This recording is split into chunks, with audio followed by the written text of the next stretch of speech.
Hola, bienvenidos a este nuevo curso de fotografía. Ya algunos habrán visto mi curso anterior sobre iniciación a la fotografía, el curso básico de fotografía, donde trato las reglas de la composición. Es un curso que lo voy a dejar en la descripción del enlace y bueno, pueden conseguir también un certificado. Es un curso que está muy bueno, que es básico, que te ayuda a sacar muy buenas fotos con cualquier tipo de cámara. Es un curso que tiene certificado, está certificado por el sitio web Teacher, que es un sitio web internacional de cursos online.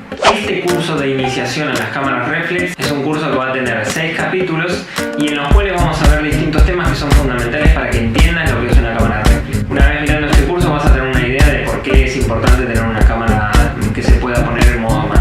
Vamos a empezar viendo lo que tiene que ver con el funcionamiento básico de la cámara, cómo entra la luz, lo que es el sensor, cómo rebota en el pentaprisma y genera una imagen, algunas cuestiones simples, básicas de las distintas funciones de la cámara, cómo ponerla en modo manual o en modo semiautomático, en modo AB, TV, bueno, las grandes diferencias que hay con ponerla en modo automático, de manera que ya no tengas que usar el modo automático, que muchas veces te va a arruinar la gran cantidad de las fotografías. La sensibilidad ISO, un tema muy importante en las cámaras. Vamos a ver con lo que tiene que ver con el sensor, la apertura del diafragma, el obturador, la profundidad de campo, la velocidad de obturación, términos con los que te tenés que ir familiarizando porque son como las patas fundamentales de la fotografía con cámaras manuales. Además vamos a ver el balance de blanco, cómo hacer para que tu imagen reconozca el blanco como blanco y no como otro color cuando sacas una foto, y una pequeña introducción a los flashes manuales. Al finalizar cada video vamos a ver,